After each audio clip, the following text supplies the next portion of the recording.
First technology is the Riley radial. So I'm going to zoom in on that. So now the Riley radial this is the body of the device as I had settled on it. So in 2009, after I had my head injury, I asked a real simple question: how do I get force without an explosion or exhaust in a motor? And the answer is electromagnetism. So this body with the blueprint shown here is 30 centimeters in diameter. It's 29 centimeters from this outer edge that I'm circling. I don't know if everyone can see my cursor there on the screen. Yep.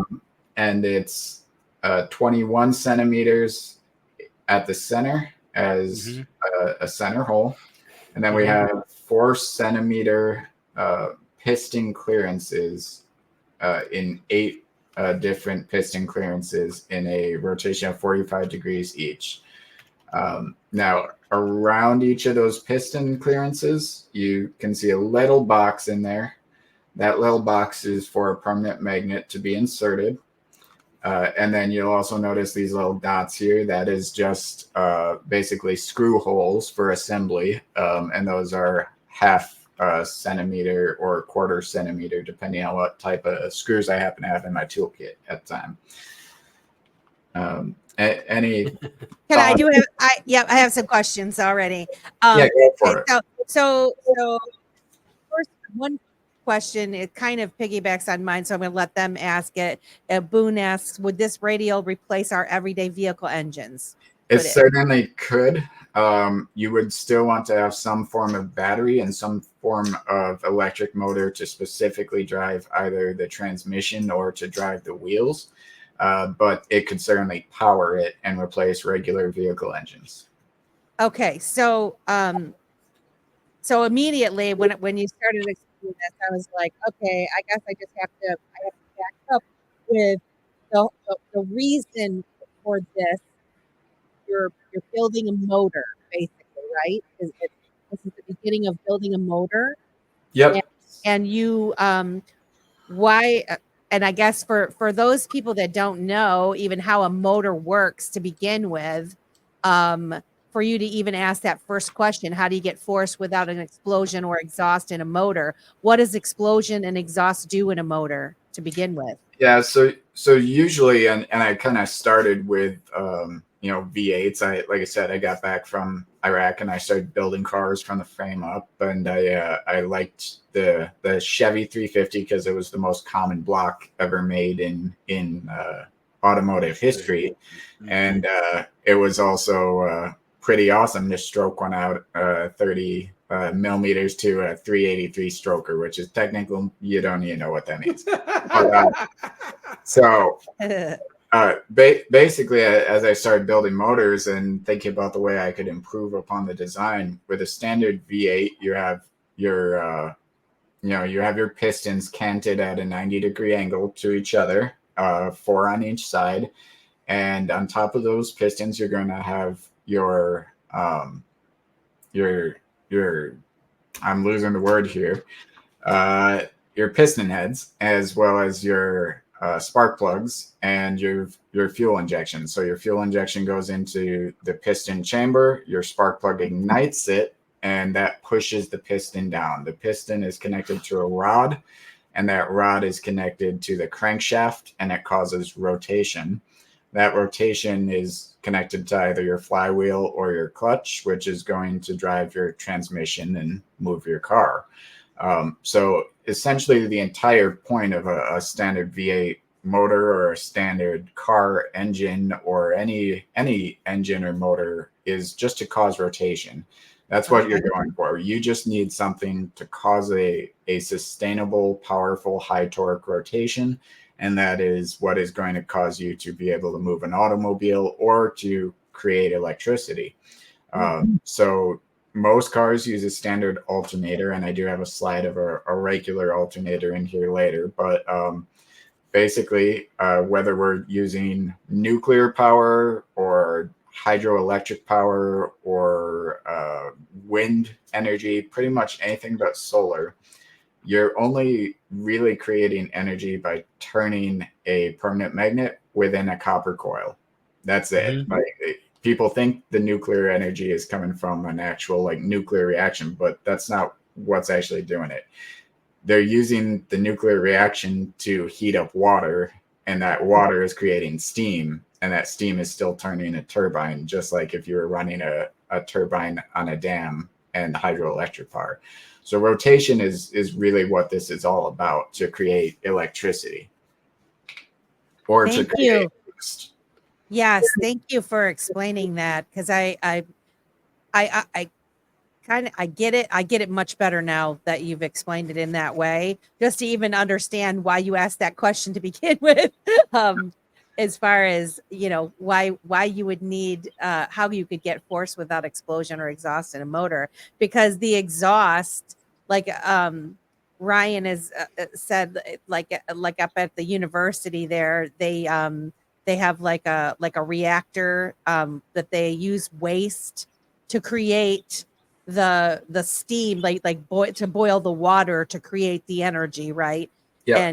And then I've heard people debate on, you know, this energy, different kinds of energy sources where they don't use, you know, they think they're not using any kind of gas or coal or anything like that, but they really are, because they're doing that so they can boil the water, right? It's all Exactly. about that, getting that force. Exactly. And that's really all it comes down to, is creating force. So how do you create force and use that force to enact a rotation? Which is why I ended up settling, instead of a standard V8, which is kind of where I started, I ended up settling on this circular design, which is a radial design, because you have a full rotation. And that means I have more opportunities to apply force, and I don't have any you know, pushback or friction or opposing torque forces. Oh, okay. So now that you've explained that, can you explain that again, where you're talking about the circular, where you've inserted the magnets into these different holes? Yep. Yeah. Can you So explain that? it'll make a little bit more sense with the next slide, I think, here. So now this is just your standard dipole magnet, and it's a permanent magnet. There's no electricity applied to a permanent magnet. It simply has a permanent magnetic charge that can last, you know, hundreds of thousands or millions of years. This is your magnetite or your iron ore magnets, or your ceramic magnets, neodymium magnets, things of that nature. And if you apply a North Pole against a North Pole, or a South Pole against a South Pole, you get what's called magnetic repulsion, which is that they force each other apart, and they do not allow those two magnets to make contact with one another. Now, this is a very normal thing. This is not anything that's crazy, science-y, anything. So if you don't believe me, find two regular magnets and turn them until you can't put the two sides together, and that's how that works. So this is a very basic design or depiction of magnetic repulsion. And there isn't really any such thing as a north and a south pole. There's just the orientation of the electrons, but we don't actually need to get into all that depth of it. Sure. So now let me go to the next one here. So on this one, you can see that I marked some of this as red. So the areas marked as red, including these slots that are around the piston holes, these are where we would be putting permanent magnets. Now, those permanent magnets, like I said, they are not moving by themselves, and they are not causing motion. They are simply causing magnetic repulsion from any other permanent magnet that has an opposing pole to it. So in this case, with the bottom of the design here, you can see I put basically a base plate, and I dropped a lower half of the crankshaft into that base plate. Now, the base plate has a permanent magnet at the bottom, and on the bottom of the crankshaft, there is a permanent magnet opposing it, so that crankshaft is basically floating over the base plate. And then we also have a permanent magnet sitting attached to the top of that partial crankshaft. And then you have those permanent magnets that I talked about earlier, which are inserted around the piston clearances here. So can I ask a question about magnets? Yeah, absolutely. So I like, there are no dumb questions, but are there different kinds of magnets, or like where would someone get a magnet like this, and can you just use any magnet? Or so there are all types of different magnets that you can get. You can go on Amazon, or you can go to Home Depot or Lowe's, or Ace Hardware, and you can get different types of magnets that are, iron ore magnets, or you can get ceramic magnets, which are usually some of the cheapest and most efficient for this purpose, or neodymium magnets. I will say that if you're trying to build this, neodymium magnets are hard to work with when it comes to cutting or shaping because they're very brittle. So you probably don't want to go that route. A ceramic magnet, however, in a simple CNC machine, such as can be purchased on Amazon for a few $100, those ceramic magnets cut relatively easily and they shape relatively easily. And you can also get a magnifier, which basically passes a current through whatever you attach to it.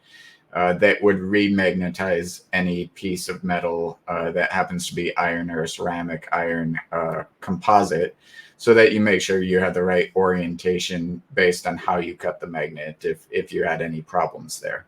So that's that's a few $100s spent, but you would be able to purchase these magnets essentially over the counter from multiple different hardwares or sources. And really all you need is something big enough that you can cut it down into the shape and size that you need. What would you use to cut such a thing, like such a magnet? The CNC machine. So I prefer something off of Amazon here, which is a very simple metal CNC machine. And I'll actually pull that up and share it just so that I'm not